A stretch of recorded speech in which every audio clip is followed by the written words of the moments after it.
Señoras y señores, muy buenos días. Bienvenidos a Pensar Más con Rosa María Palacios a través de las emisoras de la Sociedad Dominica de Medios de Comunicación. Lima nos escucha a través de Radio Santa Rosa, Chimbote Radio Santo Domingo, Arequipa Radio San Martín, Cusco Radio Veritas, Ucayali Radio Cepagua, La Convención Radio Quillabamba, Puerto Maldonado Radio Madre de Dios. En Huánuco nos escuchan a través de Radio Huánuco, Ayacucho Radio La Voz de Ayacucho, Puno Radio Pública, Ancash Radio Moro, Huancayo Radio Cumbre, la Radio del Arzobispado, Satipo Radio Milenio, Abancay Radio Estación Solar, Yurimaguas Radio Oriente, Chota Radio Los Ángeles, Apumac Estéreo, AM Tagua nos pone en podcast en todo el Perú y el mundo, y también estamos en los teléfonos celulares. Bajas tu aplicativo de Play Store y nos tienes ahí, y la página web de Radio Santa Rosa que te invitamos a visitar, www.radiosantarosa.com.pe. Rosa María, muy buenos días. Muy buenos días, amigos, y bienvenidos nuevamente a Sin Guión. No. ¿Cómo que no? Dije Sin Guión, esa es la otra. A pensar más, me equivoco, muchas chambas. ¿No? ¿Sabes qué? El Alzheimer va a ser cuando hable de todos los programas que he tenido en la vida. Sin pauta, prensa libre, se me mezcle todo, ¿no? Entonces, ahí sí va a ser. Me pasa a mí.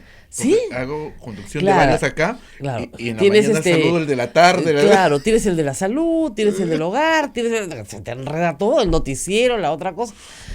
El problema, señores, es el pluriempleo. Ese es el drama del periodista. No, y lamentablemente, por ejemplo, ayer, con mucha pena anunciaba la gente del New York Times en español que estaban cerrando, por ejemplo, ¿no?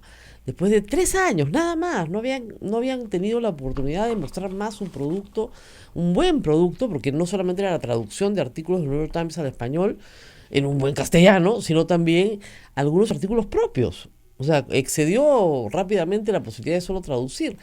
Y lamentablemente, por razones corporativas, cerraron ese servicio noticioso, que era un servicio importante. Pasa bueno, yo les puedo contar todo lo que me ha pasado, puedo hacer un libro, ¿ya? Pero este problema de que no hay plata está afectando muy seriamente los derechos de las personas a ser informados, ¿no? Creo yo. Y de tener buenos servicios informativos, ¿no? Que tanta falta nos hacen. El New York Times en español tenía muy buenos artículos. En español, porque no todo el mundo lee inglés. Uh-huh. ¿No? Y podías tener acceso a muy buen periodismo. Lamentablemente pasa en el mundo entero. Por eso que tenemos que tener 3 trabajos diarios, 4 trabajos diarios, si no, no se puede, ¿no? Así es. Si no, no se llega. Y aún así tampoco se llega, pero no importa. En la política, las cosas ¿cómo están, Abel? A ver. Entrampados seguimos. Entrampados. Así todo el mundo dice, estamos en un entrampe. Miren, ayer estuvo Walter Albán acá y dijo que en realidad no hay ninguna posibilidad de diálogo. Vamos a ver qué nos dice el invitado de hoy, el señor Fontenoy va a estar con nosotros, porque esa es la preocupación que hay, ¿no? Hay un grupo de gente, miren, lo importante es dialogar. Sí, claro, es muy interesante conversar y obtener una conclusión a esa conversación cuando hay las ganas, pues, de conversar, ¿no? Pero si al otro lado nadie quiere hablar contigo... Ese es el problema. Claro. Ese es el problema. Y ese ha sido el problema recurrente con Fuerza Popular desde el inicio del gobierno de Kuczynski. Los interesados pueden leer el libro de Marcos y Fuentes, cómo Fernando Zavala iba y se reunía pues con la bancada de Fuerza Popular y le decían, no te vamos a hacer ninguna pregunta, solo te vamos a escuchar. Se paraban y se retiraban para no hablar con él, pero por consigna. Y eso ha sido sistemático con los 4 en realidad primeros ministros que hemos tenido. Salvo con Villanueva al principio, ¿no? Que claro, estaban tratando de traerse abajo a Kuczynski, lo lograron, entonces con Villanueva sí tenían una relación mucho más fluida, mientras que Vizcarra lo tenían en calidad de marioneta. Pero de ahí, cuando Vizcarra dijo, no señor, yo no voy a cambiar a la ministra, ni voy a aprobar la ley como usted quiere, ni, ¿no? Ahí rebelión, ahí se acabó la conversación. Entonces lo que tenemos acá es una sensación de que no hay ninguna posibilidad de diálogo. Porque nunca, digamos, podrían tener una epifanía y decir, no, ahora sí vamos a conversar. Pero no ha sido lamentablemente la posición por lo menos mayoritaria o pública, ¿no? Yo he preguntado a varias personas, oye, pero parece a veces que Úrsula Letorna, que Miki Torres no están de acuerdo, ¿no? Que quieren conversar y llegar a algún tipo de solución. Sí, pero no son representativos del sentir, digamos, de fuerza popular, por ponerlo de alguna manera. Por lo tanto, no hay ninguna posibilidad de diálogo alguno. Y van pasando los días, hoy día estamos 18 de septiembre, y el presidente tiene que tomar una decisión. Una decisión puede ser retirar su proyecto, ¿eh? Es decir, yo lo propuse, el Congreso no lo quiso, bueno, en fin, que lo discutan cuando quieran. ¿No es cierto? Que lo discutan cuando quieran. Pero, si no, nosotros haremos valer nuestro derecho a hacer nuestra iniciativa cuando queramos, ¿no? Yo no veo tampoco, a pesar del entusiasmo de la gente, al presidente interesado en hacer una cuestión de confianza por ahora. Porque tendría que cerrar el Congreso abruptamente y convocar un proceso electoral para un año. Para un Congreso que duraría un poco más de un año. Y eso no parece estar dentro de los planes del presidente de la República. No parece, por el momento. Y el plan de renunciar a Imeche Arauz en este momento no existe tampoco. No es su plan. Su plan era irse con todos juntos, en un proceso ordenado. Entonces estamos en una situación en la cual parece ser en estos días que nos vamos hasta el 2021 en esta situación. Y del 2020 al 2021 esto se va recontraagudizar, porque ya no va a poder el presidente presentar cuestión de confianza. No, pues ahí censuran un gabinete por semana, más o menos, si les provoca, y son capaces, porque hemos visto cosas que yo nunca había visto en la historia del Congreso peruano. Entonces, sí, en realidad, esto puede terminar muy mal. Es como dice Augusto Álvarez, ¿no? Es preferible un final de horror que un horror de final, un horror sin final, ¿no? Sí. Esto parece que va a ser un horror sin final, ¿no? Tenemos ya no 2 años por delante, bastante menos, ¿no? Una vez que entramos a una etapa electoral en enero del 2021, realmente el eje de la controversia cambia, ¿no? Pero sí, vamos a tener un año francamente malo y probablemente el próximo año muy malo también, ¿no? Eso es lo que nos espera. Ahora, si eso es lo que va a pasar, pues como dicen en el Perú, a pechugar y a seguir adelante, ¿no? No nos queda otra por ahora. Yo todavía tengo la esperanza de que hayan elecciones, pero para salir de esta situación, en la que, además, fíjense, el Congreso no legisla nada. O sea, nada. Ayer me escribían por Twitter los peruanos en el extranjero que me preguntan, ¿cuándo nos devuelven nuestro voto? Hasta ahora, nada. Pues esa debería ser una norma, pues, de mero trámite, ¿no? O sea, es una rectificación al artículo 21 de la Ley Orgánica de Elecciones. Yo se lo dicto. Así, añádese, después del punto, añádese, los peruanos en el extranjero votan en el Distrito Electoral de Lima, ya está. Punto. Terminó. Nada más. Ya te dice la ley. Rosita Bartra ya te dice la ley. Ya presentaron un proyecto de la bancada liberal, ya está hecho. Ya no quieren que tengan un distrito propio, ya bacán. Nah. Por lo menos déjalo como estaba, ¿no? O sea, esa es la típica de maestro, ¿sabe qué? No me la arregle, ¿ya? Ya déjemelo como estaba nomás, ¿ya? Sí. Me lo llevo así como está, ¿ya? No, mejor no le meta mano, lo deja así nomás porque me lo va a malograr, pero devuélvamelo como yo se lo traje, ¿ya? Me lo arma igualito como yo se lo dejé, el muñeco igualito me lo arma, ¿ya? Ya, eso no lo han hecho. Eso, o sea, que es casi, pues, lo mínimo, pero lo mínimo que le puedes pedir a una comisión de constitución, que evacúe ese dictamen esta semana y que en el primer pleno como una cuestión de así casi de, ¿cómo les digo?, de mero trámite, se apruebe. Le han quitado el voto a todos los peruanos en el exterior, por incompetentes, porque no es que quisieran quitárselo, ¿no? No es que había la voluntad, vamos a quitarle el voto. Mucha gente cree que ha sido doloso, pero digamos, supongamos que no es doloso. Ya, por incompetentes. En fin. Pero hay otro tema que se está agudizando por una confusión, por un falso dilema que me gustaría poder explicar. Ayer me llamaron de La República y yo pensé que era para explicarle a la redactora que me llamó el tema penal, pero creo que no me dijo que era para una publicación con 10 personas al lado, ¿no? Y creo que no entendió lo que le dije o no lo entendió completo. Así que vale la pena explicarlo nuevamente para que todos ustedes lo entiendan, despacito y con calma. Y en el otro programa también lo haré. A ver, vamos a empezar por la Constitución. A ver, chicos, cada vez que saco la Constitución acá todos me odian, ¿ya? Pero De verdad que acá está todo. O sea, no se necesita mucho más para aprender derecho. A ver, muy bien. Vamos a ir a un artículo bien importante, que es el artículo 2 de la Constitución, que dice: toda persona tiene derecho. Y el artículo 2 tiene un inciso 24 que tiene un montón, ¿no es cierto?, de literales. Un montón. Vamos a ir poco a poco. Entonces, lo que dice la Constitución es esto, ¿ah? Ojito. Toda persona tiene derecho a la libertad y a la seguridad personales. En consecuencia, acá viene lo importante. Nadie será procesado ni condenado por acto u omisión que al tiempo de cometerse no esté previamente calificado en la ley de manera expresa e inequívoca como infracción punible ni sancionado con pena no prevista en la ley. ¿Ok? Esto es lo que se conoce como el principio de legalidad. ¿De qué vamos a hablar? Del financiamiento de partidos políticos. ¿Ok? Recuerde, financiamiento de partidos políticos. Artículo 2, inciso 24, literal D. Nadie será procesado ni condenado por acto, una conducta o omisión de esa conducta, que al tiempo de cometerse no esté previamente calificado en la ley de manera expresa e inequívoca, no caben dudas, como infracción punible. ¿Ya? Ese principio de legalidad no lo inventó la Constitución del 93, por si acaso, ¿no? Ni yo.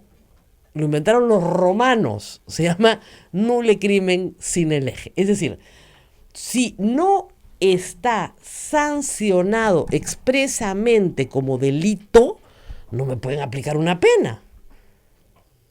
¿Ok? Nadie me puede sancionar por una conducta que no es delito. Ya. ¿Y dónde están los delitos? En el Código Penal. Ahí están. ¿Ok? Si no están ahí, no es delito. ¿Puede ser una falta administrativa? Sí, señor. Puede ser una falta administrativa. ¿Puede ser una falta reparable civilmente porque le he hecho un daño a una persona? Sí, por supuesto. ¿Puede ser una inmoralidad? Por supuesto. ¿Puede ser pecado? Por supuesto. Todo eso, por supuesto. Pero no es delito. Porque no está en el Código Penal. ¿Ok? Hay muchas cosas que están mal moralmente en este mundo que no están en el Código Penal. Yo diría casi la mayoría. ¿Ok? Muchas cosas muy malas que no están en el Código Penal. Si no está en el Código Penal, no es delito. No me pueden meter preso. Porque el mundo penal funciona así. Yo primero te digo que es delito, tú te portas mal conforme a la descripción exacta que estoy haciendo de tu conducta y después vas preso. No es primero haces algo malo, después se me ocurre que es delito y de ahí vas preso. Eso es inaceptable. ¿Por qué? Porque la ley no se aplica de manera retroactiva. Imagínense, yo tengo $100 en mi cartera, ahorita, y sale una ley que dice que tener $100 en mi cartera es delito. Señor, pero yo los tengo desde antes de que saliera la ley. Cuando yo los tenía no era delito. A mí no me pueden decir, como usted los tuvo ayer, para adentro, presa. Ustedes dirán, eso nunca ha pasado. Sí ha pasado, en la época de Velasco tener dólares era delito. Muy bien. Entonces, ¿ya se entiende clarito esa parte? Acá. Muchachada, no me estás prestando atención, pues, si no, ¿cómo te voy a explicar? Lo que no está en el Código Penal no es delito. ¿Qué está en el Código Penal? La conducta. El que mata, el que roba, el que viola. ¿Ok? La conducta descrita. El que roba, ¿no es cierto? Con, en fin, una serie de agravantes. ¿Ok? El que mata con ferocidad, con ventaja, con explosión, agravante. Entonces, el que mata es el tipo y después vienen los agravantes. Pero tiene que estar descrito. Y a cada conducta descrita con su agravante, la norma le pone una pena. ¿Ok? El asesinato, que es el homicidio calificado, es decir, el homicidio con gran crueldad. ¿Ok? En condiciones X. Tiene una pena de no menos de, no más de. o máxima de o mínima de. Esa es la forma en la que se establece, ¿no es cierto?, la sanción a los actos punibles de acuerdo al Código Penal. Conducta, que se llama tipo. ¿Qué conducta? El que roba, ¿cómo? De tal manera. El que mata, ¿cómo? De tal manera. Muy bien. Hasta agosto, 29 de agosto creo que se publicó la ley, si yo recibía dinero para mi campaña y no lo declaraba, cometía una falta administrativa. ¿Ok? Antes del 2004, en la República han puesto 2014, 2004 ni siquiera cometía una falta administrativa porque no había ley de partidos políticos. ¿Ok? Entonces vamos, los hitos son los siguientes. En el 2004 se aprueba la ley de partidos políticos, hoy ley de organizaciones políticas. Por primera vez se regula administrativamente, no penalmente, el financiamiento de partidos políticos. Y se establecen sanciones administrativas, no penales. ¿Cuáles son las sanciones administrativas? La multa. ¿Ok? Si usted se pasa la luz roja, no va preso. Le ponen una sanción administrativa que se llama multa. ¿Ok? Si usted está borracho, se pasa la luz roja, atropella y mata, sí va preso. Porque esa conducta sí está en el Código Penal. ¿Ok? Muy bien. Multa. Año 2004, ley de partidos políticos, financiamiento de partidos políticos. Usted recibía de fuente prohibida. Usted recibía y no declaraba. Multa. O pérdida del financiamiento público. Esas eran las dos sanciones administrativas que tenía la ley y tiene, no se han derogado, la ley de partidos políticos. Pero no delito. Entonces, a partir del año 2015 se comienza a investigar en primer término a Ollanta Humala y Nadine Heredia y el Partido Nacionalista Peruano como receptores de dinero de campaña. A raíz de las famosas agendas donde estaban las cuentas de la señora Nadine Heredia del 2009, además. Cuentas que efectivamente ya habían sido revisadas. Muy bien. A raíz de eso, comienza este gran debate y la Fiscalía les imputa lavado de activos como tipo penal. ¿Ok? Muy bien, examinemos qué dice el Código Penal sobre lavado de activos. En alguna parte del tipo penal lavado de activos dice recepción de fondos de campaña, en ninguna parte. El tipo lavado de activos, para que se constituya, ¿ok?, la conducta punible, la conducta sancionada, es la siguiente. El que recibe, oculta, transforma, guarda, hay varios verbos de ese tipo. Para otro, no es de la, es para otro. Dinero que proviene de un acto ilícito, es decir, proviene de un crimen. Narcotráfico, trata, tal ilegal, pesca negra, cohechos, lo que usted quiera, ¿ya? Muy bien, crimen organizado.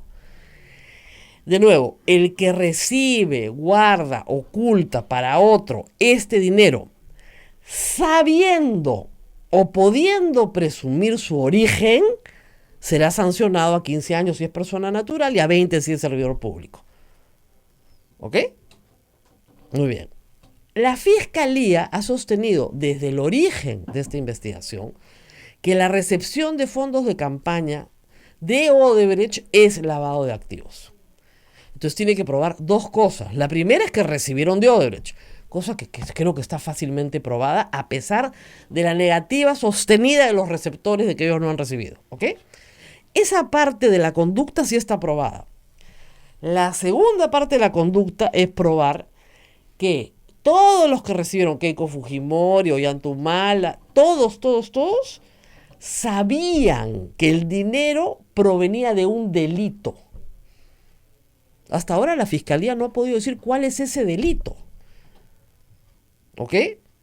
Porque normalmente en el lavado, además, hay una conducta de, como se dice el nombre, lavandería. Si yo meto la plata, ¿no es cierto?, a un círculo de lavado, es para que la plata regrese limpia en algún momento a mí. Si yo meto mi ropa a la lavadora, es para que la lavadora la regrese limpia, no para que la lavadora la succione y se la coma. ¿Ok? ¿Se entiende la diferencia? ¿Por qué una entidad que comete delitos, que obtiene fondos a través de la comisión de delitos, va a colocar dinero en una campaña donde no se le va a devolver absolutamente nada o no se le ha devuelto nunca nada? Eso es difícil de probar, ¿no es cierto? Pero más difícil, la parte más difícil de probar para la fiscalía es que Keiko Fujimori sabía o podía presumir que los fondos entregados por Odebrecht tenían origen delictivo. ¿Por qué? Porque en el año 2011 Odebrecht era una empresa legalmente constituida en el Perú y operaba legalmente. Y así como Odebrecht dio plata, muchas otras empresas también dieron plata. ¿Se dan cuenta ustedes la diferencia? En Brasil no era delito tampoco y en el Perú tampoco. La entrega de ese dinero no era delito. Muy bien. A raíz de toda nuestra protesta, porque esto tiene que ser delito, ¿ok? El año pasado fuimos a un referéndum y votamos normas de financiamiento de partido político. Y dijimos, el financiamiento político ilícito tiene que tener sanción administrativa, civil y penal. La Comisión de Alto Nivel para la Reforma Política propuso un tipo penal, entre otras propuestas que no han sido aprobadas sobre el financiamiento de partidos políticos. Y el Congreso ha debatido y aprobado un tipo penal específico, pero absolutamente específico, no para lavado de activos, sino para la recepción de fondos de campaña. El mero hecho de recibir fuera de la ley. ¿Ok? Y establece una graduación, pues hay penas más graves que otras, etc. Ha añadido 2 tipos penales con sus agravantes. Uno por el mismo financiamiento, otro por falsear la información, con sus respectivos agravantes. ¿Ok? Entonces, de nuevo, recapitulando. Una cosa es lavado, un delito que ya existía, y otra cosa es el financiamiento ilícito de partidos políticos, un delito que existe a partir del 29 de agosto. Yo no entiendo por qué se les ha hecho un pan con mango en la cabeza si acá no hay ningún dilema. Es decir, el señor Figari, su defensa, dice, señor, adecúenme al nuevo tipo. No se puede. A él no lo están juzgando por financiamiento ilícito porque cuando él recibió dentro de esta organización, no era delito.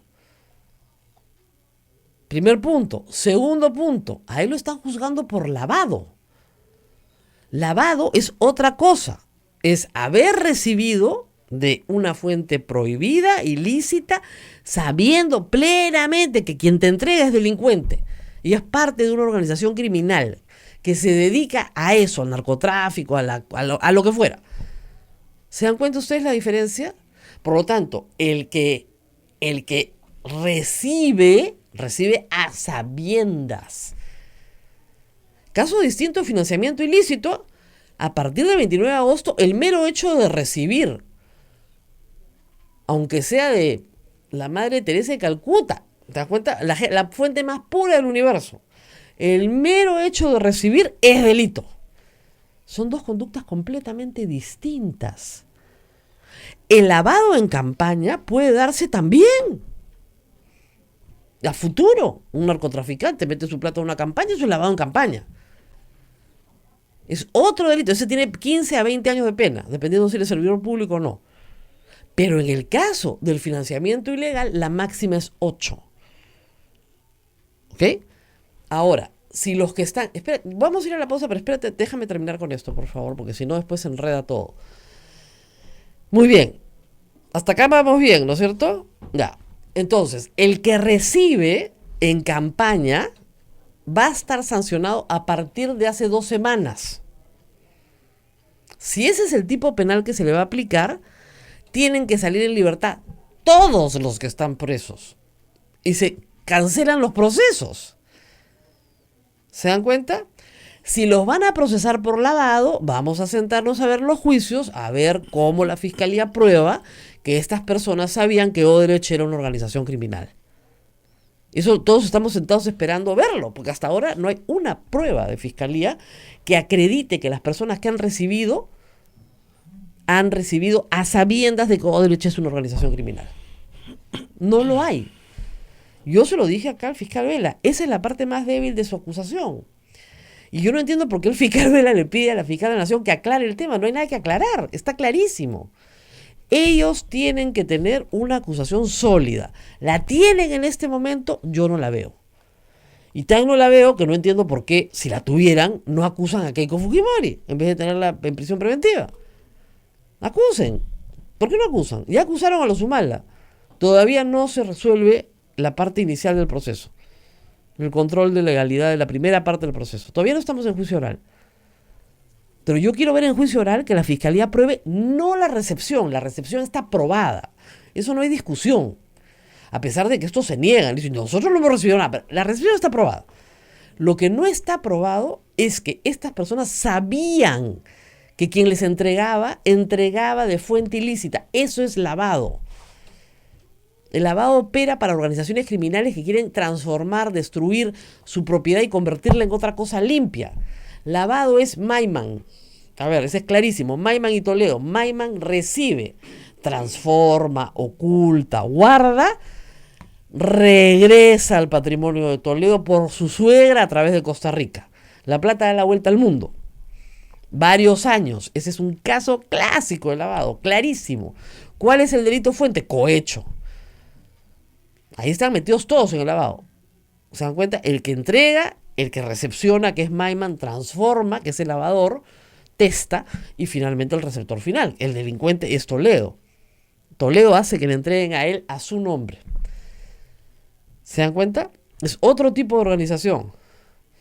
Pero a lo que vamos es que el delito existe hace 2 semanas. No para reducirle la pena a los que están procesados. De nuevo, la ley no tiene efecto retroactivo. No me pueden aplicar lo que es delito hoy a lo que hice en el pasado, porque no era delito. Y si es lavado, pruébame que yo sabía que Odebrecht era una organización criminal en 2011. ¿Ahora sí se entendió? Clarísimo. No sé, a ver, creo que lo he explicado más o menos 500 veces, ¿no? Sí, sí. Pucha, yo estoy aburrida. Lo que no entiendo es por qué no me entienden. Si no es nada complicado.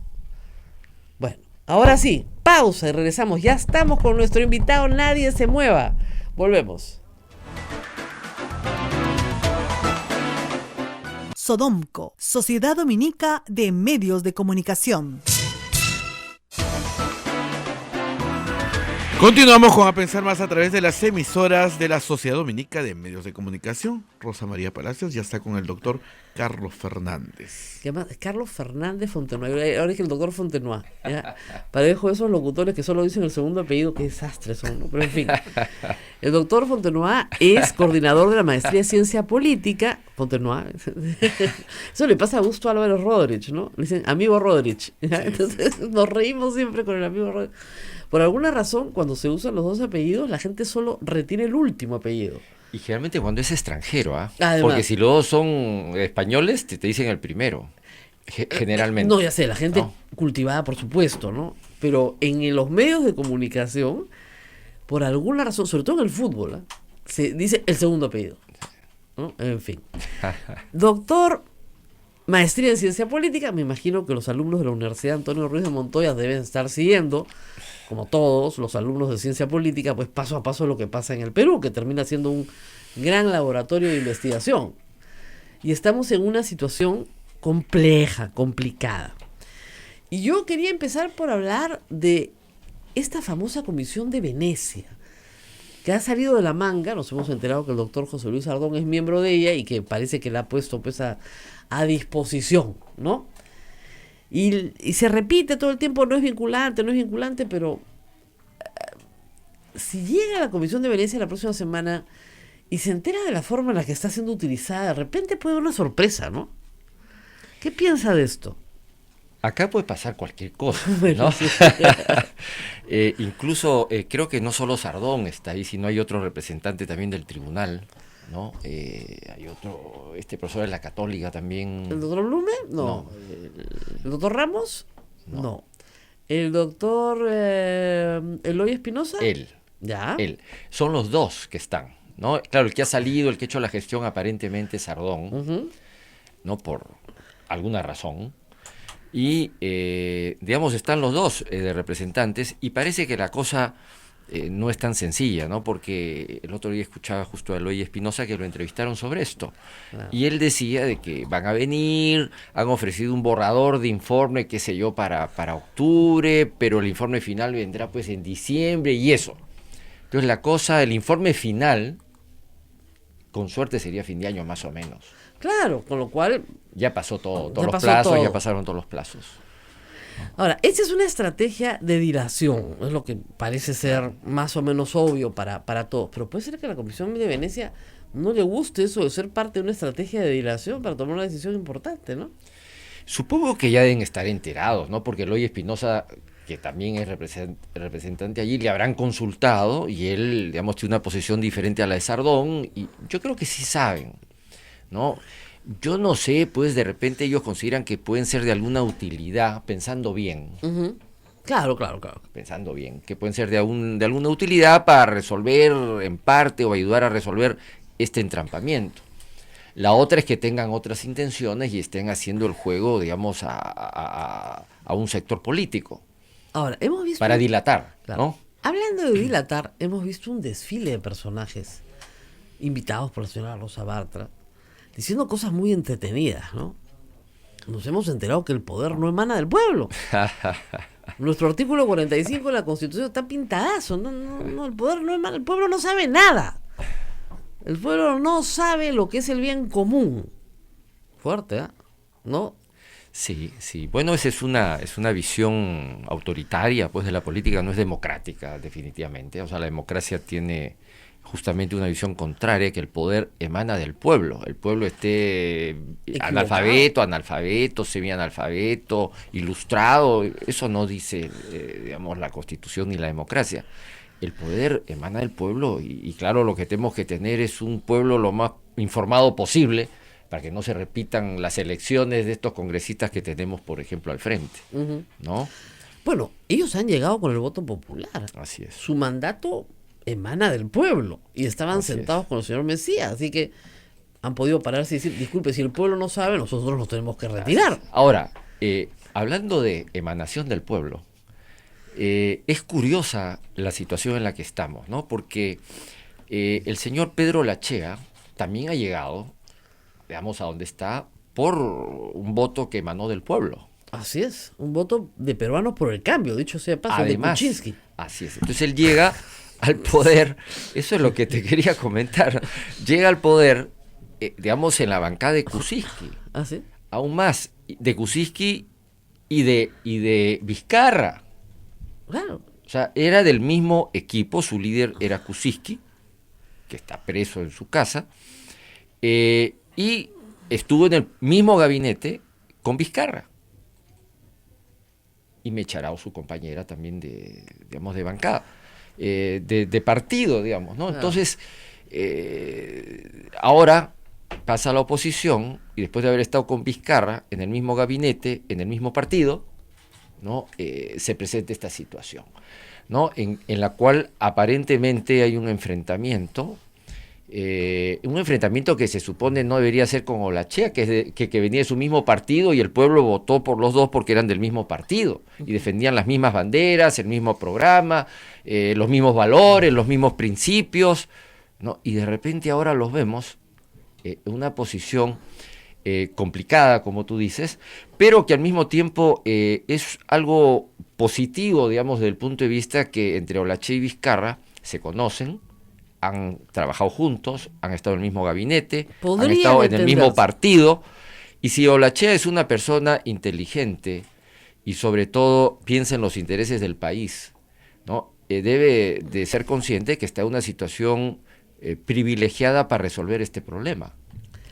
Está en una situación que puede facilitar muchísimo la resolución de este problema. Pero está claro en, digamos, por lo menos las opiniones que ha adelantado, que no tiene ningún interés en ir a algunas elecciones, ¿eh? Ninguno. Bueno, ahí O pues... sea, dio un discurso diciendo que le interesaba el empleo, la seguridad, todos temas del Ejecutivo. la generación de riqueza, y que en cuarto y último lugar, si tenían tiempo, hablarían del adelanto de elecciones. Cuando salió a Palacio dijo, sí, claro, el presidente quiere hablar del adelanto de elecciones, ¿no? Pero, digamos, no es su tema, no le interesa, no está interesado. Claro, a este entrampamiento hay varias salidas, ¿no es cierto? Una salida es las elecciones adelantadas, y la otra, bueno, una segunda salida puede ser un acuerdo político, digamos, monitoreado, dirigido por Olachea, ¿no? Donde sería un acuerdo político de gobernabilidad hasta el 2021. Y una tercera, digamos, salida, la menos conveniente, es seguir en este enfrentamiento, ¿no? Yo veo por lo menos tres claro, salidas. Pero dice Augusto Álvarez, tiene una frase muy divertida que es, ese no es un final de horror, sino un horror sin final. Así es. Entonces, yo creo que ahí se tiene que optar. Claro, ahora, yo pienso que las elecciones adelantadas puede ser la mejor salida, pero hay una segunda y una tercera y probablemente una cuarta. En realidad hay 7 salidas, pero en fin, 7 pueden haber, pero digamos, supongamos que en esta incertidumbre, bueno, pues se decía que ya, ¿qué vamos a hacer? No van a haber elecciones porque ya van, como dice acá siempre la República, 49 días del anuncio y el Congreso no ha hecho nada. Mañana son 50 días, nada. Porque no quieren. Los congresistas no se quieren ir, punto. No se quieren ir, no les da la gana y esa decisión pasa por ellos. Pasa por el voto por lo menos de 66 para hacer un referéndum que sería muy difícil ya, o por la doble votación de 87 de ellos. No quieren, pues no les da la gana, no quieren, ya. Entonces, como no les da la gana, bueno, pues 5 años hay que tenerlos, porque no les da la gana. Pongámonos en los zapatos de los fujimoristas por un momento. Yo creo que a Keiko, dicho sea de paso, le conviene cualquier cantidad de las elecciones adelantadas. Pero en fin, supongamos que ellos han llegado al convencimiento de que no les conviene, porque no es que sean unos puristas en defender la Constitución, ¿no? Es un tema de conveniencia política. No les conviene. Entonces lo que ellos reiteran es, pero ¿por qué no gobierna pues el presidente Vizcarra, no? Nadie le impide hacer las cosas que el Ejecutivo puede hacer. No hemos sacado leyes para atarlo de manos, pues que gobierne, pues. Que gobierne, que se dedique a gobernar. ¿No es cierto? Entonces que venga más inversión, que la economía crezca, que la gente pues apueste por el Perú, que los convence a los inversionistas de traer más plata al Estado peruano. ¿Por qué no? ¿Por qué Vizcarra dice que ya no puede más? Mira, a mí me parece que a estas alturas del partido ya está clara la estrategia del fujimorismo, ¿no?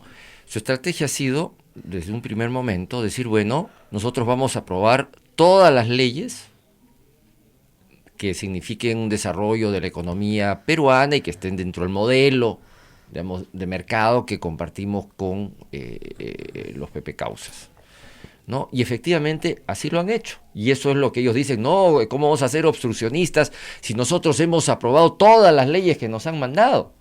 Y eso es verdad.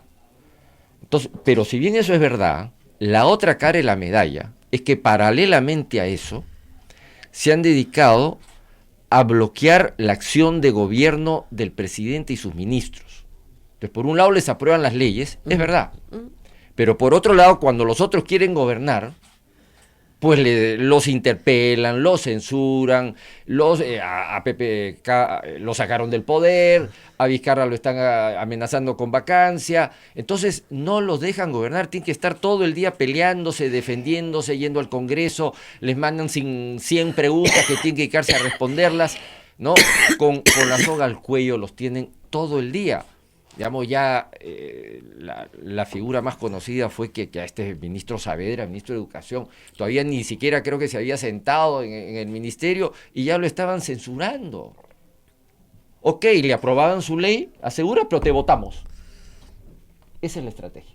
Te votamos, te censuramos, te interpelamos, no te dejamos un segundo tranquilo para que puedas gobernar, implementar tu plan de gobierno. No. Entonces, ¿por qué? Porque yo quiero que tú te sometas al poder legislativo. Quiero que te sometas a Keiko y ella es la que debe gobernar. Y todos los ministros tienen que someterse. Y si no se somete el presidente, lo saco. Y lo sacó. Si no se someten los ministros, los censuro, los interpelo, los friego todo el día. Y eso es lo que ha sucedido. Y sigue sucediendo. Entonces, ¿hasta qué punto Olachea va a poder manejar esta situación de continuar con esta confrontación que le perjudica al país? Entonces, ya los peruanos estamos hartos porque les pagamos con nuestros impuestos sus sueldos a los congresistas para que gobiernen, para que nos resuelvan los problemas y no se estén peleando todo el día. Pagarle, además, cuántos corruptos que da rabia estar pagándole su sueldo a Mamán y a Becerril. La gente no quiere pagarle su sueldo y que le den chofer y que le den una serie de gollerías. ¿Por qué? En otros países hay elecciones adelantadas. Y acá también ha habido. Lo que pasa es que, a ver, vamos al tema constitucional, que tal vez sea más fácil de abordar todo el problema político por ahí. Por supuesto han salido unos señores que dicen que no se puede, que no se puede, que no se puede. Yo creo que sí se puede porque ya pasó en el Perú, además. Alberto Fujimori fue el que anunció el adelanto de elecciones y la renuncia a su mandato. Pero los regímenes parlamentarios tienen la salida, ¿no es cierto?, de la caída del gabinete y el adelanto de elecciones. Solicitado por el propio, normalmente, primer ministro. Canadá lo acaba de hacer. Es así. Trudeau dice, ya a elecciones adelantadas se disuelve el gabinete. No es traumático, es un procedimiento regular, porque además muchísimos se reeligen. La reelección es altísima. Entonces, y él está tratando de constituir una nueva mayoría. Eso es en los regímenes parlamentarios. En el presidencialismo de los Estados Unidos, que hemos copiado mal, las cámaras se renuevan cada 2 años.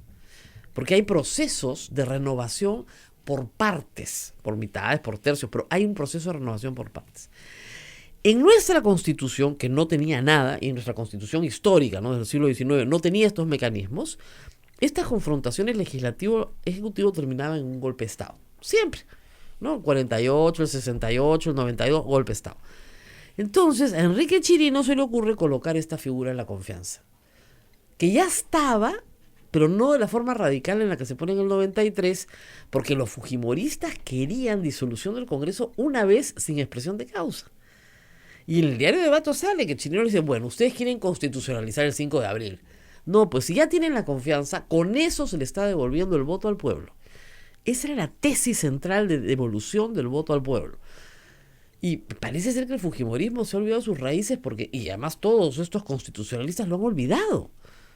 Sí se recoge en la sentencia de noviembre del TC, ahí sí lo recogen, pero parece que lo hubieran olvidado. Y es el eje central de la solución del conflicto legislativo-ejecutivo. Pero me parece que también en el mismo gobierno lo explican pésimo, ¿no? O sea, no sé, me parece que hay una especie de vacío en la explicación de por qué tenemos este sistema, a dónde nos lleva, etcétera. ¿Qué piensa de eso? No sé si usted ha escuchado a los constitucionalistas que están hablando, ¿no? Sí. No han hecho una investigación, yo creo, muy prolija de lo que tú estás mencionando. Y además, pues, se ha enturbiado demasiado el ambiente, ¿no? Se ha politizado en el mal sentido de la palabra. Entonces ya los intereses que se están jugando son tan grandes que ya este tipo de interpretación, estos matices de análisis histórico, que son fundamentales para buscar una salida jurídica y constitucional, son dejados de lado, ¿no? Y están entrampados en una pelea, un debate público en los medios, insultándose, denunciándose, interpelándose, censurándose, acusándose, amenazando con vacancias. Entonces ya la parte jurídica no tiene el peso y la importancia que debería tener a estas alturas. Entonces estamos, digamos, en una situación de entrampamiento, como todos sabemos, y la responsabilidad de los congresistas es resolver ese tema, ¿no? Ahora, no lo quieren resolver. Están en el mejor de los mundos, están muy contentos como están ahora, porque sí, no hay nada que resolver. Si el Congreso, no ha escuchado usted algunos decir, pero si nunca hemos sido obstruccionistas. Y además publican cosas, cuadritos, ¿eh? Miki Torres publica cuadritos. Hemos dado facultades, se han aprobado tantas leyes, hemos derogado solo 3.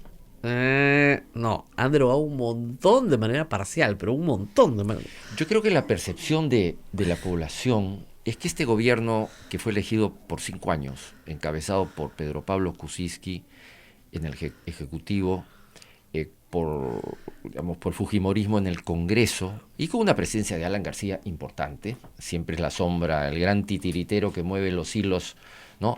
Esos eran los 3 personajes más poderosos del actual gobierno y que iniciaron gobernando este periodo. ¿Dónde ha terminado PPK? El jefe del Ejecutivo, preso con prisión domiciliaria. ¿Dónde ha terminado la jefa del Congreso, Keiko Fujimori? Presa. ¿Dónde ha terminado Alan García? Muerto para mí, preso. Entonces, la percepción es que esos eran los líderes de este gobierno que se inició, digamos, Claro. con PPK. Entonces, si eso no es fracaso político, yo no sé qué nombre darle. Si los 3 líderes del gobierno, 2 acaban presos y 1 suicidado, para no ir preso, obviamente estamos ante una situación muy grave, ¿no? Y si encima le sumamos todos los descubrimientos de corrupción que han abonado, Ese es el otro tema y que central. es el tema de fondo, yo creo, finalmente, que está definiendo cerrar o no cerrar el Congreso, ¿no? Pero digamos, frente a la población, yo creo que frente a mucha gente, este gobierno, tanto del Ejecutivo como del Legislativo, han fracasado por Ya. diversas razones. Así es. Ahora, vayamos al tema de la corrupción, que yo creo que es el gran tema de fondo, ¿no? Sorprende enterarse, por ejemplo, de que César Villanueva, que es el gran operador de la caída de Pedro Pablo Kuczynski, primer ministro de Vizcarra, también había recibido dinero de Odebrecht. Él lo niega, por cierto lo niega, pues ya estamos hablando de $300,000, ¿ah? Con el codinomi CB, Currículum Vitae. O sea, si el operador de la caída de Pedro Pablo Kuczynski, a quien se le acusa de corrupción con Odebrecht, es una persona, servidor público, que también está investigado por corrupción con Odebrecht, ya todo está podrido. Pues la sensación que uno tiene es que acá todo está podrido. Todos están en lo mismo. Entonces, Bueno, esa es la percepción, ¿no es Claro. cierto? En la realidad sabemos que no todos están metidos No, con evidentemente, Odebrecht. En el esperemos. Congreso hay congresistas muy honestos y que todos sabemos de que no lo están, pero claro, la mayoría está metida. Entonces, claro, crea una percepción de que todos están metidos, y es cierta esa percepción que tú mencionas, ¿no? Hay una percepción de que todo está, por lo menos los que manejan el poder, Claro. que es lo que tú estás hablando, pero los Claro. que manejan el poder, porque los que no están metidos en todas estas coimas no manejan el poder, son minoría, como la izquierda, la bancada liberal, qué sé yo. Minoría de minoría. Minorías, que no están metidos hasta ahora, felizmente, en todos estos enjuagues. Claro, pero de digamos, corrupción. quien toma la bandera de la lucha contra la corrupción y se baja a un presidente, no puede estar pues manchado. Así es. Y resultó que sí estaba manchado. Pero no solo él. No, ya sé, pero digamos, este era el sí, líder.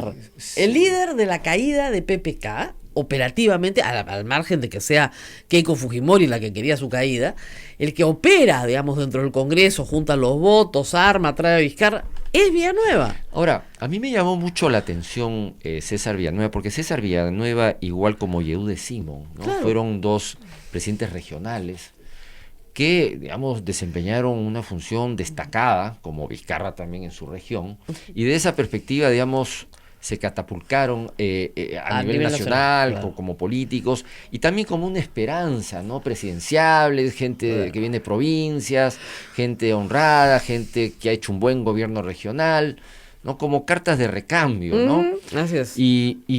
Pero a mí me llamó la atención cuando César Villanueva entró al partido de César Acuña. Ahí dije, uy, aquí ha pasado algo. Bueno, vamos a ir a la pausa y vamos ¿No? a regresar para hablar de ese fenómeno que es bien interesante, que es el fenómeno ¿cómo dice? De la combi, ¿no? ¿A qué combi me subo? Por si acaso hay 24 combis en el partidor, ¿no? Vamos a la pausa y regresamos con eso. Sodomco, Sociedad Dominica de Medios de Comunicación. Continuamos con A Pensar Más a través de las emisoras de la Sociedad Dominica de Medios de Comunicación. Rosa María Palacios está conversando con el doctor Carlos Fernández Fontenoy, director de Ciencias Políticas de la Universidad Antonio Ruiz de Montoya. Y bueno, estamos hablando ya ahora sí del elenco estable, ¿no? De los actores de la política peruana, porque sí, muchos observadores señalan que lo que debería venir después de esto, porque esto algún día va a terminar, es como una jubilación, digamos, ¿no? Se jubila ya un grupo. O sea, Alan García ya no va a estar en otra elección, ¿no? Lourdes Flores tampoco. Tampoco va a estar PPK. Tampoco va a estar, pues, qué sé yo, Lai, ¿no? Toledo.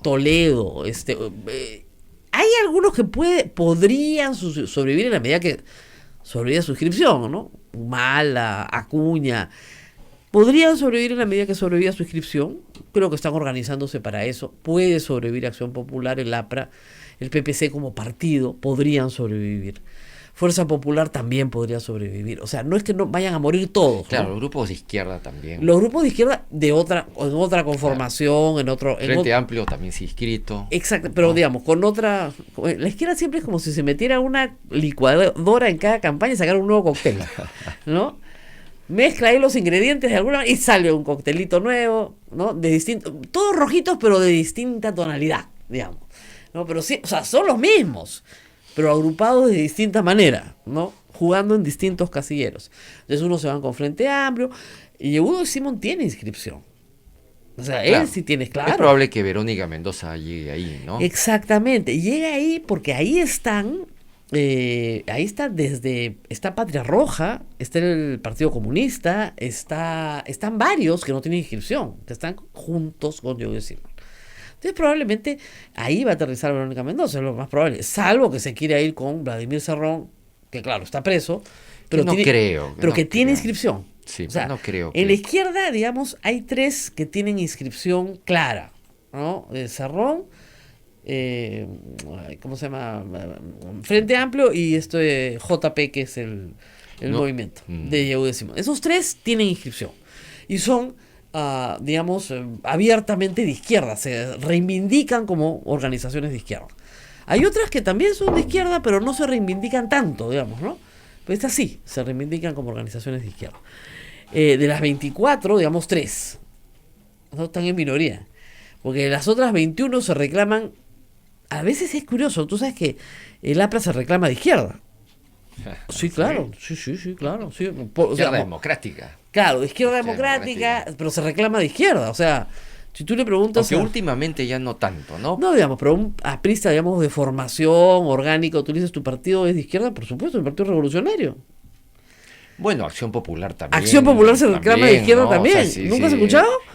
No, creo que no. Sí, sus estatutos hasta la actualidad dicen Acción Popular es un partido nacionalista, democrático y revolucionario. Claro. Que revolucionario, ahora claro, revolución pacífica, dicen ellos, ¿no? Claro, es como el segundo gobierno de Alan García, la gente decía, pues más a la derecha que eso no hay, ni el PPC, pero a lo que voy es que por lo menos desde una manera constitutiva, ¿no? Como se constituyeron, como se creyeron, como se fundaron originalmente, se reclamaban de izquierda. Y luego hay, bueno, partidos que, bueno, son cualquier cosa, inscripciones antiguas que han ido quedando. Por ejemplo, Unión por el Perú existe todavía como inscripción. Se reclama de izquierda. Lo fundó Pérez de Cuéllar en el 95, ¿no? Sirvió de combi para Humala en el año 2006. Y gracias a Humala metieron al Congreso 20 congresistas, que luego se escinden de la alianza que tenían con Humala. Entonces, sí han tenido vida política reciente, pero es sobre todo un cascarón con un propietario, ¿no? Y esas 24 combis están habilitadas para ir por la carretera de las elecciones. Ahora, si es que vamos a un proceso el 2020, en octubre del 2020, o sea, si no hay elecciones el 2020 y vamos a un proceso que será el 2021, en octubre del 2020 tenemos que tener esta primaria que probablemente limpie mucho de eso, ¿no? Y que de esas 24 desaparezcan pues 15, fácil, que no alcancen el 1.5, el 1.25 de la elección popular. Porque no tienen ninguna representación real, ¿no? No son partidos en el sentido de lo que debe ser un partido. Entonces, hay personas que dicen, mira, yo estaría feliz de que se vayan mañana todos, claro, pero estamos en medio de un proceso de reforma. ¿No es mejor esperar y tener las normas listas para poder ir al proceso de reforma? Y jubilarlos de verdad. A todos los que hay que jubilar. Claro, la pregunta es quiénes hacen esa reforma y si los que deberían o pueden hacerla, la quieren hacer. Porque como comentábamos, se han hecho una serie de reformas, pero mal hechas, incompletas, con trampas, con vacíos, interesados. Entonces, ese es el problema. Si se hubiera, claro, un Congreso es que estamos seguros que va a hacer las reformas bien hechas y, como tú dices, llegar ya a un proceso electoral con las reglas cambiadas, pero bien cambiadas, sería el ideal. La pregunta es, ¿con este Congreso se puede hacer eso? La pregunta que muchos hacen, ¿y con otro que escojamos se podrá? Mira, habría que ver quiénes están sobre la cancha, ¿no? ¿Cuáles son los actores, como tú dices, políticos que en el 2020 estarían aptos y con posibilidades? Porque hay un montón de aptos pero sin posibilidades. Claro. En la cancha de los sobrevivientes, digamos, está Acción Popular, ¿no? Que tiene varios candidatos que están en pugna, algunos con posibilidades, otros con menos. Está el partido de Acuña, que también está inscrito, no es tan claro, está enjuiciado Acuña y, en fin, su César Villanueva también está en problemas. Así es. Está un poco herido el partido, pero está vivo, inscrito y apto para candidatear. Luego tienes el Partido Morado, que es un partido nuevo, que ya se inscribió, ¿no? Es parte, digamos, de todavía lo nuevo, sigue siendo algo novedoso, es poco conocido todavía. Julio Sería Guzmán. su primer proceso electoral nacional, ¿ah? Sí. Bueno, la vez pasada también estuvo, ¿no? Pero con otro membrete. Pero el problema Sí. fue que ahí lo lleva el partido de Drago Kissic. Acá en el Perú todos los partidos tienen propietario, ¿no? Lo que fue la Coordinadora Nacional de Independientes y que se llama, ya no sé ni cómo se llama, Frente Esperanza, no sé, tienen nombres rarísimos, ¿eh? Pero en fin, esa, la de la antorchita, tendrá su propio candidato. Él ya tiene su inscripción propia y su organización propia. Entonces él es el tercer actor. Y con un cartel interesante de personalidades, porque lo que sí se observa, con todas las críticas que se le puede hacer al señor Guzmán, lo que sí se observa es que está tratando de profesionalizar a la política de alguna manera. Eso sí es interesante, o sea, sí tiene los comités sí tienen vida, sí tiene contacto permanente con sus bases, viaja mucho a provincias, lo ven por todos lados, da charlas a jóvenes, está activo, digamos, es un partido activo. Y tiene un consejo directivo interesante, que ha llamado a personalidades que se han unido. El general Mora está de cabeza, secretario de organización. Caramba. ¿Ya? Entonces, y así varios. O sea, está convocando personalidades que ya tienen experiencia pública, porque claro, solo no va a poder. Y tiene muy poca experiencia pública. Entonces, esa podría, digamos, en el sentido de profesionalizar la política, ser probablemente la opción más interesante en este momento. Esa era de Acuña, que también ha profesionalizado bastante su partido. En otro esquema, ¿no? Probablemente muy clientelista, que es, hay un libro famoso que se llama Becas, Bases y Votos, muy interesante, de la idea de utilizar la universidad como plataforma política. Y esa es su estrategia, ¿no? Clara. No ha sido el único, ojo, tenemos el caso de Telesup, pero es un caso desafortunado porque la universidad perdió su licencia por no tener calidad. Acuña decidió invertir en su universidad y salvar el tema del licenciamiento con un costo económico enorme, pero lo ha logrado. Ahora, Entonces, ¿qué otras fuerzas hay? Estaría entonces Acción Popular, dentro de los sobrevivientes, está Alianza por el Progreso de Acuña, está el Partido Morado, ya tienes tres partidos, está la izquierda dividida, pero está. Aparecerán una o dos candidaturas, o tres. O tres probablemente. ¿No? Arana, Verónica y de repente Cerrón. Vladimir Cerrón. Entonces ahí tienes ya 4 bloques por lo menos. Sí, no, y además falta, por ejemplo, el PPC quiere presentarse. Es probable. Con un poco en el naufragio, pues están tratando de reorganizar el partido, pero están tratando. Después tenemos digamos, ¿qué cosa van a hacer? Ahora, a nivel de corrupción, habría que analizar estos actores hasta qué puntos, porque tú decías, y qué garantía tenemos de que sean mejores. Así es. ¿No? Entonces, de esos 4 que te he mencionado, Acción Popular tiene muchos defectos, pero no es un antro de corrupción, ¿no? Son gente que mal que bien ha mantenido una línea de honestidad, salvo excepciones. Hay que decir una cosa que les está haciendo mucho daño como partido, ¿no? Que es la conducta de algunos congresistas tratando de tumbarse a como dé lugar el acuerdo con Odebrecht.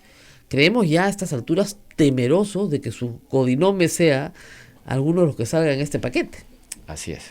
Por eso te digo, salvo excepciones. Salvo excepción. Que hay en todos lados. Así es. Que hay en todos lados. Pero, digamos, es un partido que ha mantenido una trayectoria limpia en general, con las excepciones que siempre existen.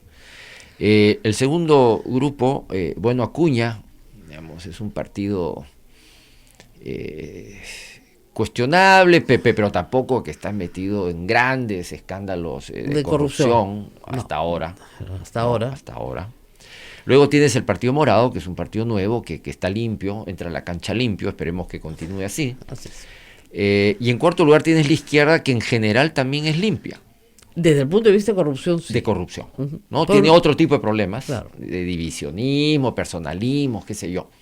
Entonces, digamos, este elenco de 4 grupos que hemos mencionado es mejor que el que tenemos ahora. Ahora, falta todavía esta bancada liberal, algunos grupos del Congreso que se van a alinear Los probablemente. liberales en el Perú son absolutamente inorgánicos. Como su mismo nombre lo dice. Son anarcoliberales. Exactamente, son anarcoliberales. O sea, no quieren parar con nadie, pues ese es el tema. Bueno, pero ellos se van, yo creo, a integrar probablemente a nuestros 4 bloques. Sí, no, claro. Si es que ya no están integrados. Claro. De alguna manera, ¿no? Yo creo que parte lo va a recoger el Partido Morado. Parte. Me parece que parte lo va a recoger Sí. el Partido Morado. Me parece creer, ¿no? Entonces yo creo que las figuras que han quedado limpias en este Congreso van a ser convocadas probablemente con estas fuerzas políticas, ¿no? Con lo cual vamos a tener 4 partidos, digamos, bastante mejores de los que tenemos ahora. Y si estos 4 partidos van a lograr alguno de ellos una mayoría o 3 de ellos mayoría, yo creo que va a ser superior a este Congreso. Yo creo que tengo la esperanza de que hagan una selección de candidatos después de la experiencia que hemos tenido. Y de ese punto de vista, yo creo que hay que ser optimistas, ¿no? Si bien la democracia representativa en Europa tiene 73 años, porque la primera parte del siglo XX, pues entre Mussolini, Hitler y Franco y los dictadores portugueses, como que no hubo mucha democracia que digamos al comienzo en Europa, pero sí después de la Segunda Guerra, ¿no? Se empieza a consolidar, digamos, ya una democracia representativa. Estamos hablando de 73 años, no es nada. Imagínate el Perú. O sea, aquí estamos empezando a aprender el juego democrático, cómo funciona un sistema democrático, cómo se organizan los partidos, a conocer las reglas de juego, aprender a respetar las reglas de juego, aprender a poner filtros en los partidos políticos para que no entren pues los sinvergüenzas que han Además, entrado. hay algo que hay que decir, ¿no? O sea, desde Toledo en adelante, el Congreso importaba menos que el Ejecutivo, porque el Ejecutivo normalmente lograba consolidar de alguna forma una mayoría que le permitía gobernar. Entonces, si teníamos malos congresistas, que los hemos tenido muchos en varios congresos, era más bien la anécdota que la norma, porque había otro grupo que permitía gobernar. Eso se rompió en este Congreso. Con lo cual, la atención, yo confío, que los electores le pongan a la elección parlamentaria va a ser completamente distinta.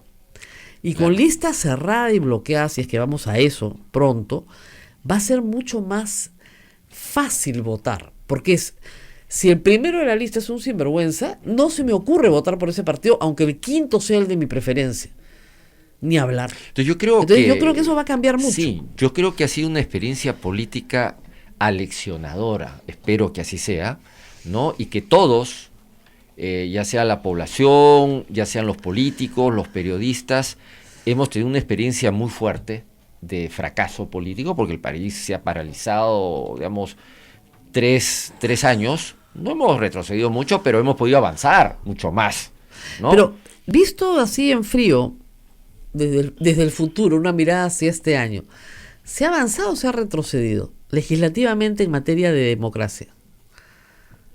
Mira, yo creo que nos hemos, en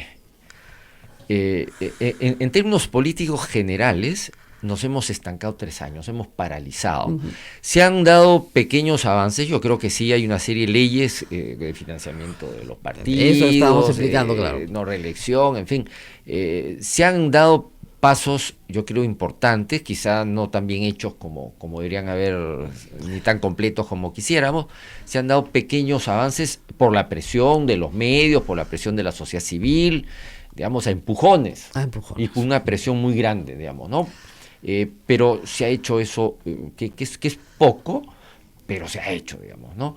No, digamos, con otro congreso hubiéramos podido avanzar muchísimo más. Pero yo creo que lo positivo de esto es que ha sido, como tú dices, un laboratorio, ¿no? Donde estamos aprendiendo. Entonces la población también está viendo que ha elegido unos congresistas que son realmente una desgracia. O sea, ¿cómo se les ocurrió elegir a Mamani, por favor? O a Becerril. Entonces, yo creo que la población ahora, como tú dices, va a tener más preocupación, y los periodistas también, en hurgar, en averiguar cuál es el pasado o el prontuario que tienen estos candidatos, que no nos hemos dedicado tanto en el pasado. Y eso es parte del aprendizaje, digamos, en la construcción de nuestro sistema democrático, ¿no? Hay que decirle a los chiclayanos que tengan piedad de nosotros, ¿no? No nos manden a otro Becerril, por favor. Y a los puneños, quiérannos un poquito, ¿no? Está bien que no les guste, pero no lo manden a Lima, pues, ¿no? Sí, no, la verdad que cada congresista, pero eso, digamos, ahora ha resaltado mucho, ha salido mucho en los medios, se ha hablado mucho, se ha discutido, se ha difundido, ¿no? Y así se va creando una cultura política. Es verdad, ¿no? Demora, pero se va creando. Ese es el ritmo. Ahora, lamentablemente, sí hay un desafecto enorme por la democracia, ¿no? Y que crece el desafecto. Está en el Latinobarómetro, es decir, las personas comienzan a creer que esto que están viendo es la democracia y no les funciona. Y como no funciona, entonces, ¿sabes qué? Prefiero una forma autoritaria, ¿no? Una mano dura. ¿No? ¿Cuántas veces escuchamos? Lo que necesitamos en este país es una mano dura. Entonces, claro, opciones autoritarias comienzan a perfilarse como atractivas. Si no, uno no se explica este fenómeno de Antauro Humala. Que dicho sea de paso, estoy leyendo su libro. ¿Qué tal el libro? Alucinante. Es la única frase que se me ocurre así, una sola palabra para describir el pensamiento. O sea, producto de una alucinación, porque eso no puede ser política. Voy a traerlo un día que no tengamos invitados Ahora, para leerles párrafos, ¿ya? Por favor, hay cosas realmente increíbles. O sea, que a alguien se le pueda ocurrir. No, fantástico. O sea, uno de los temas centrales del pensamiento de Antauro Humala es que las ciudades, el crecimiento de las ciudades ha ocupado pues los valles. Pero él tiene una solución. Va a destruir todas las urbanizaciones asentadas sobre lo que fueron valles. Sí, para volverlos a convertir en valles. ¿Y dónde van a vivir las personas que viven en Lima? En los cerros, pues. Les van a dar un tiempo para que se acostumbren, ¿eh? Y si no se acostumbran, te deportan, pues. Ya está. Sí, es muy divertido. Yo no he leído este segundo libro de Antauro, pero sí el primero.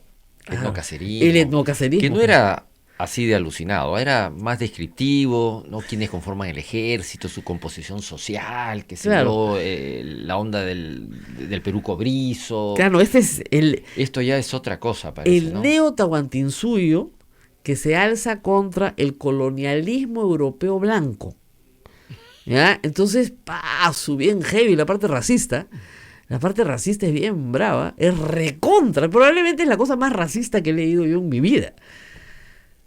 Sí, sí. O sea, sí, es de un fascismo, pero bien profundo. Lo que pasa es que creo que Antauro no se ha dado cuenta, pero es lo más fascista que puedas leer. O sea, la supremacía de una raza sobre la otra, ¿no? Y por qué es necesario exterminar a las otras razas o subyugarlas de alguna manera, ¿no?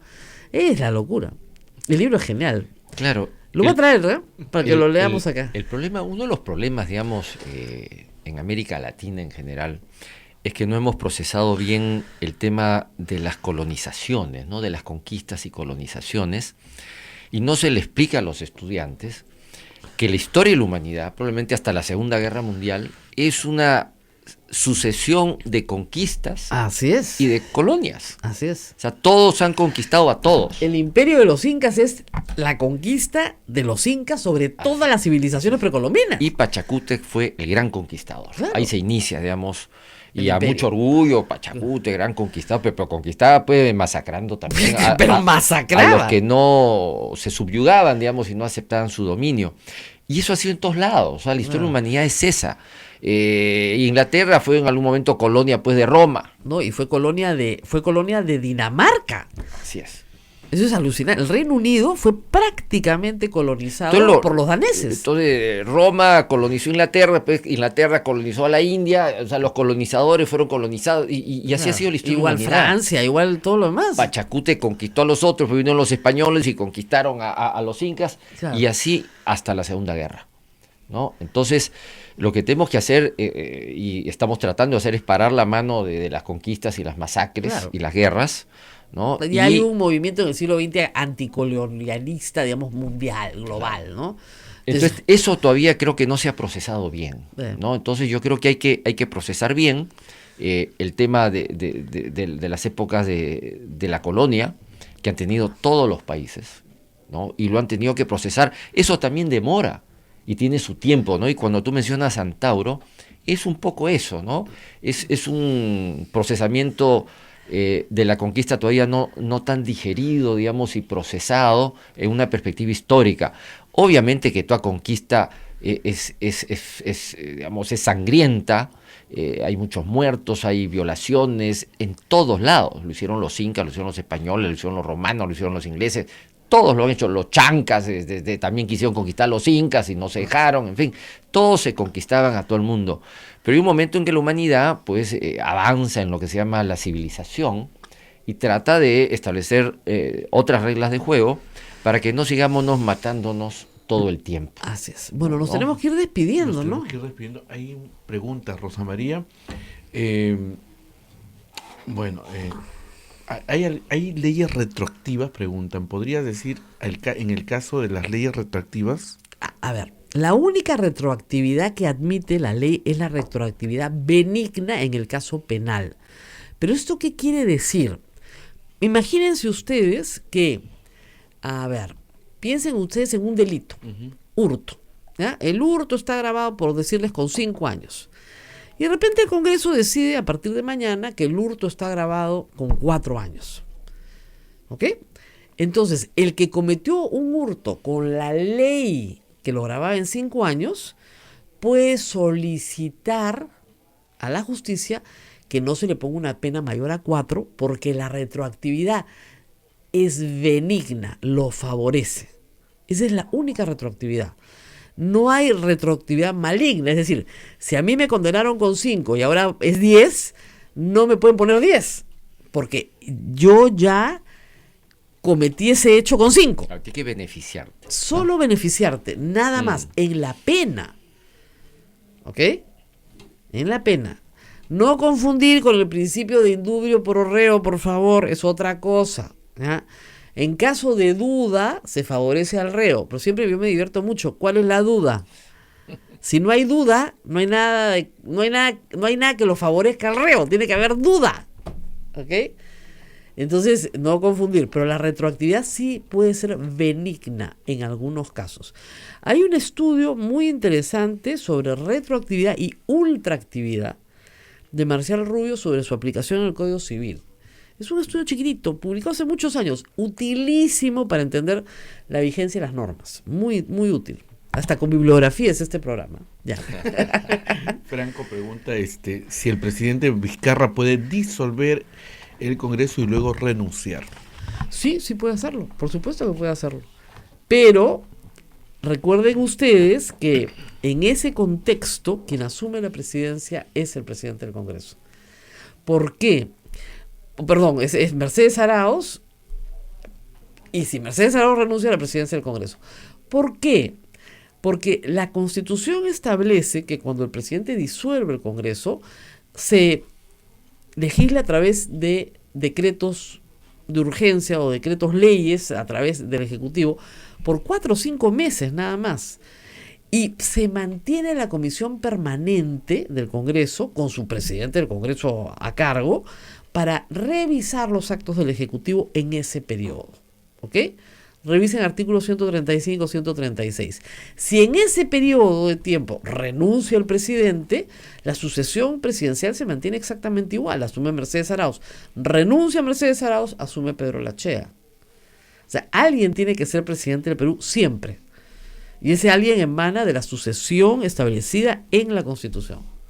Sí, yo quería simplemente añadir lo que también ya se empieza a comentar, hasta qué punto estamos en una situación complicada en el país, que podríamos llegar a tener en un periodo de gobierno de 5 años hasta 3 presidentes. Claro, por supuesto. Ya tenemos 2. No, claro, van a ser, como digo, presidentes de 20 meses cada uno. Así es. No puede ser 60 meses si de eso, 3. si eso no es crisis política grave, Claro. ¿qué cosa es? Ahora, esa es la razón por la cual el presidente, la vicepresidenta y el presidente del Congreso no pueden estar los 3 juntos en ninguna parte. Por una razón de seguridad. Ese es un típico ejercicio que le pones a los alumnos en la universidad. Hay un avión en que van el presidente, los 2 vicepresidentes, el presidente del Congreso. Se cae el avión. ¿Quién es el presidente de la República? Es fácil, ¿eh? Facilita. A ver, chicos, de nuevo. En un avión van el presidente, los 2 vicepresidentes y el presidente del Congreso. ¡Pum! Se cae el avión, mueren todos. ¿Quién es el presidente del Perú? Tic-tac, tic-tac, tic-tac, tic-tac. Eduardo, me dicen, no, pues piensen, es fácil, ese facilita. ¿Quién es el presidente del Perú? No. A ver, ¿quién es el presidente del Perú? El presidente del Congreso. ¿Qué hace el Congreso? Elige un presidente, pues. Y ese es el presidente del Perú. Pucha, todos los días les explico esto y no entienden nada, jalados. ¿Cuándo es el límite para Vizcarra? ¿Fines de septiembre? Mire, el límite político lo fija el político. Y el límite jurídico, yo les diría que sí, octubre tiene que ser el límite porque necesitas 2 legislaturas muy rápidas y convocar elecciones. O sea, en la convocatoria de elecciones tiene que darse más o menos 6 meses antes. Entonces, la primera semana de noviembre tendría que estarse convocando elecciones. Y sin las nuevas reglas, haciendo la norma de excepción para que no apliquen las nuevas reglas. Pregunta, la gente del extranjero está muy amarga por lo del voto. Está amarga con toda ¿ya? razón, además. Y están preguntando si pueden enjuiciar a la señora Bartra por haberles quitado el voto. Bueno, sí. O sea, miren, todo el mundo tiene derecho a ir al Poder Judicial, ¿ah? O sea, eso es un derecho. Lo que se puede hacer es poner un amparo. Pueden hacer 2 cosas. Si consiguen los votos suficientes en el Congreso o convencen al presidente de la República, etcétera, una acción de inconstitucionalidad ante el Tribunal Constitucional y la ganan en 5 minutos porque el derecho al voto no puede ser quitado por ley cuando los extranjeros tienen derecho a votar por la Constitución. Entonces, primero una acción de inconstitucionalidad. Para colectividades particulares, una acción de amparo. Y también puede haber una acción penal.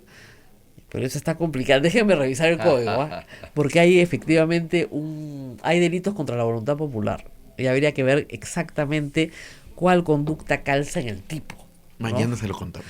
Pucha, pues tengo que revisar el código, ¿eh? No me atrevo si no reviso el código. Bueno, nos vamos, Rosa Nos María. vamos, hasta mañana.